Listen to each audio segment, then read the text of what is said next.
Chapter 229 to 230 days quickly passed, and while Tsunade departed from the village on the other side to polish and enact her own plans, Rei had no idea about it, since just a day prior he left with Pakura to deal with his own machinations. They were currently on the front of the deck of a boat, sporting the Uzushio Trading Company logo on its sails, about a few minutes away from entering the Wind Capital's docks. They naturally could just teleport there, and if they did that, they would already be in the Wind Capital long ago, but sadly in politics, posturing and appearances do matter. Rei was amused when Pakura vehemently refused to be subtle. According to her, the nobles of the Wind Country are too thick to understand a subtle approach. Hence, they decided to go with blatantly obvious. After all, it was Pakura who was born in this country. As such, Rei decided to leave everything to her and simply enjoy looking at her at her from behind as she deals with the pompous aristocratic gits. It wasn't that Rei hated nobles, on the contrary, to be honest. He quite liked to deal with them, but the nobles of the Wind Country were a tad bit too much for his exalted tastes. The country was situated in a desert, and that meant harsh life for its inhabitants. Food, wood, and sometimes even water had to be imported because of that. Needless to say, the prices for these things were a bit higher than in other countries. This put the import of food into an entirely new perspective for both nobles and merchants in the country. Usually one made a pact with another, and then the noble tried to appeal to the daimyo for exclusive import rights for the merchant on various types of food during one of the bidecadal conventions in the Wind Capital, trying to rake up as much profit as possible by legal means. Hence the prices were even higher than they should have been. Rei wasn't against stealing. He understood the urge. That said, he firmly believed when a person is in politics, he or she should first do the job before stealing from the remaining funds. What irked Rei was that the nobles of the Wind Country swindled money by feeding their subjects, which is basically their primary responsibility anyway, and then had the gall to be arrogant about it. Well, that was the entire reason why Rei was even here. He simply wanted to see how Pakura presents herself and the interests of the Uzushio Trading Company at the next convention. After all, they were going for a literal steal. Seeing how nervous Pakura was, Rei chuckled before placing his hand on hers in a comforting gesture, earning himself a small smile from the usually strict woman. "Don't worry. All you have to do is to shame a few stuck-up pricks and propose the Uzushio Trading Company's food import deal. With the prices we are offering..." Rei shrugged in a show of what he thought about the chances of the daimyo agreeing to anybody else's deal. He had to agree. Pakura was not very good at negotiating a business deal. In fact, she was possibly the worst of his wives for such a thing. Even Mei and Ringo could bully and threaten somebody into doing something, but Pakura liked a more level-headed, polite and rational approach. Honestly, her personality hindered her more in these situations. Pakura was first and foremost an administrator. That's where she shined, while Tsunade took care of business and Conan of politics. Compared to Tsunade and Conan, Pakura wasn't exactly talented, and Rei surmised that's why she was currently nervous. "I am not worried about our cover. I am worried about our real objective." She wryly frowned and snuggled closer to Rei. "Ah." Rei nodded knowingly. "Don't worry about that. I have it all arranged." He smugly added, causing Pakura to give him an inquisitive look, but it seemed Rei was dead set on not revealing anything to her. "You should relax, Kura." Rei kissed her forehead. "I know it was years since you interacted with anybody from the Wind Country, and being back might feel weird." Rei suddenly found himself unable to continue as Pakura's lips landed on his, interrupting his sentence.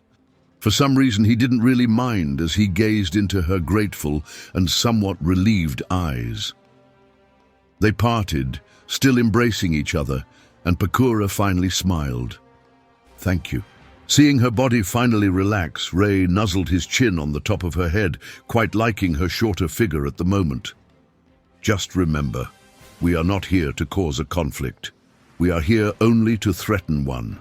As long as you remember that, you won't go too far. And if I do, then may Hagoromo have mercy on their soul.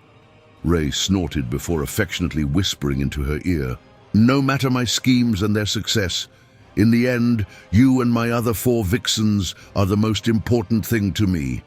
The continent could burn as long as you are safe and happy." Ray paused and enjoyed how Pakura's embrace tightened before grinning. Then again, it's not like the Wind Daimyo's family would suffer from a bit of preventive culling.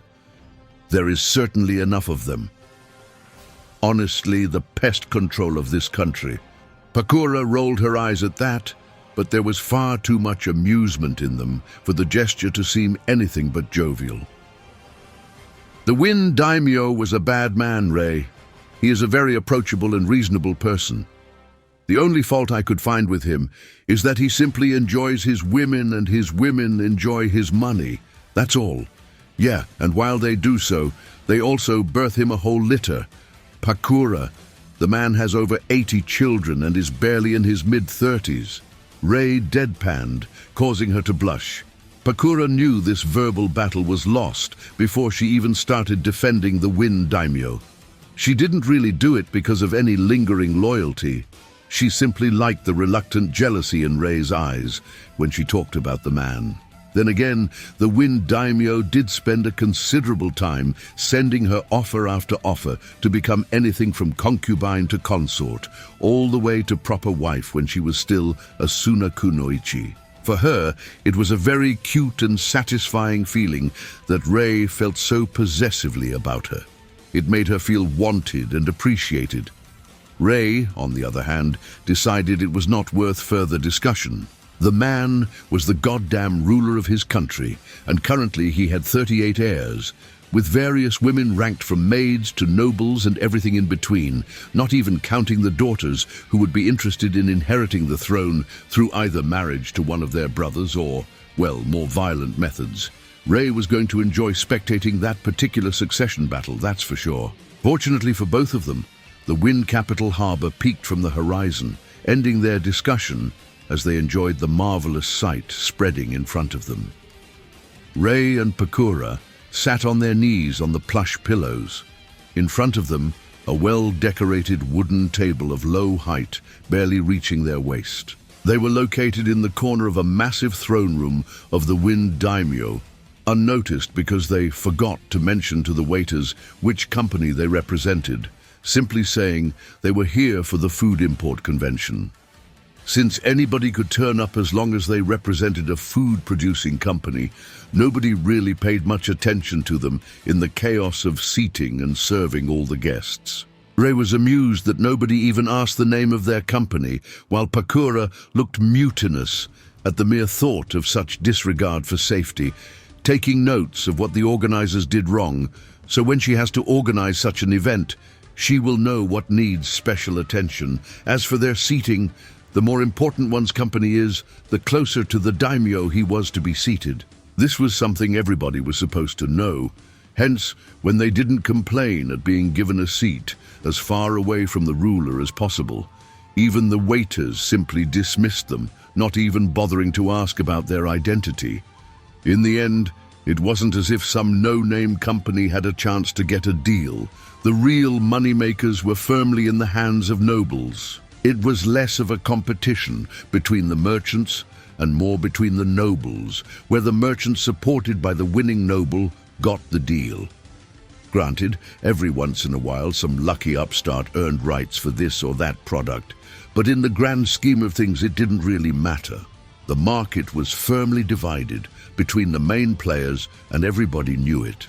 The throne room was marvelous, lavish, gigantic, and almost exaggeratedly decorated, appropriately showing the importance of the current event. In the front, on an elevated platform, the daimyo, a somewhat plump, brown-haired man, sat surrounded by his rightful heir, a pompous-looking boy of 14 years of age, and the mother of his heir, obviously a noblewoman from birth who oozed arrogance. According to what Rei heard, the woman was first the daimyo's consort and only attained the position of wife after the previous one mysteriously died alongside her 3 children on their holidays. Honestly, the royal family didn't impress Rei. Not at all. He leaned closer to Pakura and softly whispered, gesturing with his eyes at Daimyo's wife. "See that cow? She is milking every ounce of self-importance in her immediate surroundings so hard, it produces a permanent scowl on her face. To think you could have been in her place," Rei snickered, earning himself a playful swat from Pakura as she mock-scowled at him. It indeed was a bit amusing for her how unpredictable fate can be. If she didn't refuse the daimyo's offer all these years back and insisted to be his legitimate wife, it would indeed be her scowling next to him, most likely with a child or 10 around her. Shuddering thoughts. "I am actually surprised Mikumi has only 1 child with her," Pakura quietly replied. "That tells you how he really feels about her, considering she became his consort 15 years ago." "Right, with his stamina," Rei bit the inside of his cheek to stop himself from laughing. Pakura rolled her eyes, trying to appear fed up, but the slight smile on her face was ruining it for her. She quickly pecked Rei on the lips in an attempt to shut his chuckling up, right as the daimyo stood up, causing the hall full of nobles and merchants to quieten down. "Countrymen, friends, and visitors, welcome. Today we came together to decide who will gain the responsibility of feeding my subjects.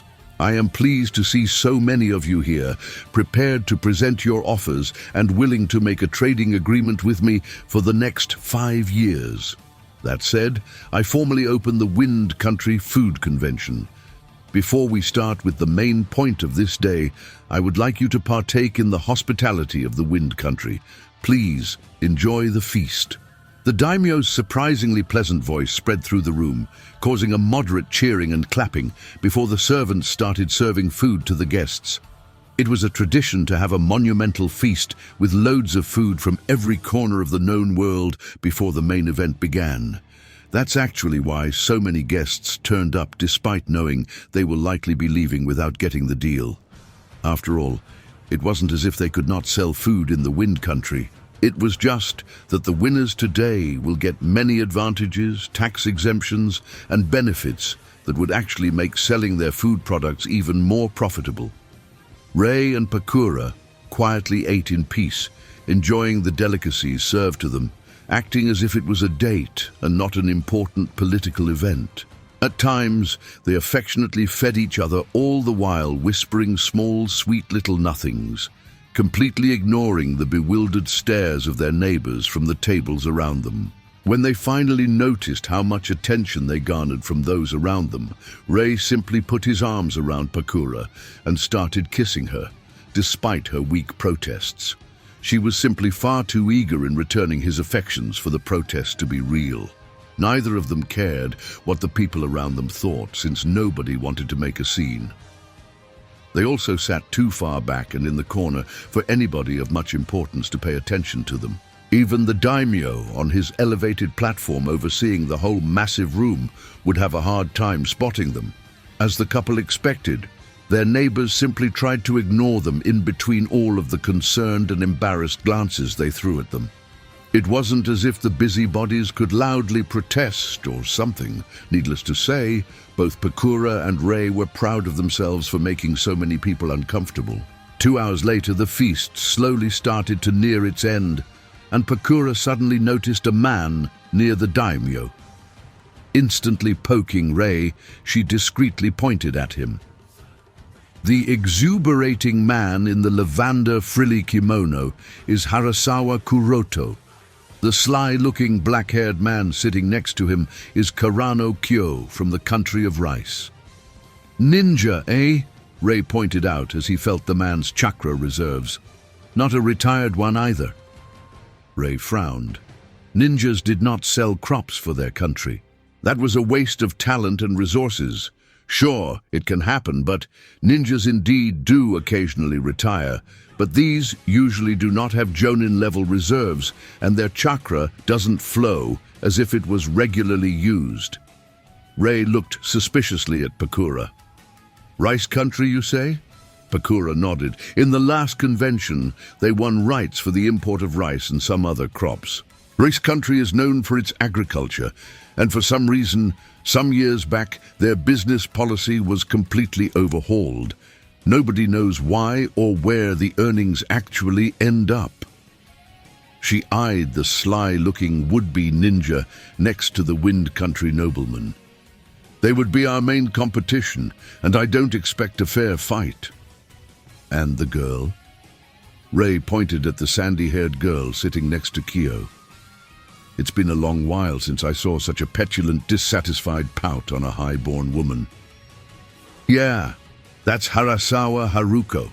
Apparently, Kuroto decided Kyo is bringing him enough wealth, so he decided to engage his only daughter with him. Clearly, his daughter sees the situation differently. Aha, Ray nodded, gears turning in his head.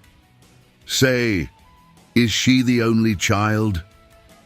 Pakura momentarily halted, pursing her lips. Yes.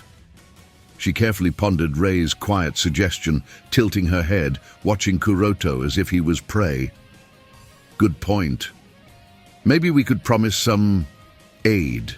It didn't take long before Kyo felt the subtle, hostile intent aimed their way and started discreetly looking around, still chatting with the blissfully ignorant Kuroto. Pakura averted her gaze from them, causing Ray to smirk as he saw her brain plotting and scheming in overdrive.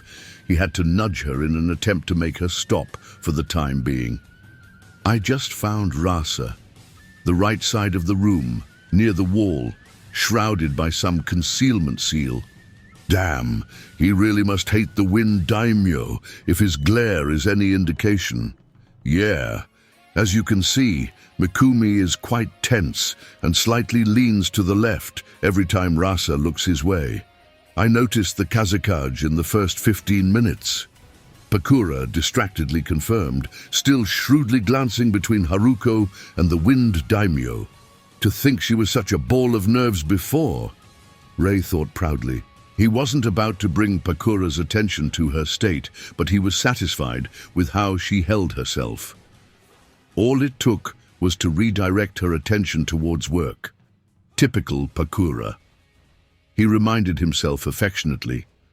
Suddenly, silence spread through the room as the daimyo finally stood up and exclaimed, "Esteemed guests, I hope you enjoyed the feast.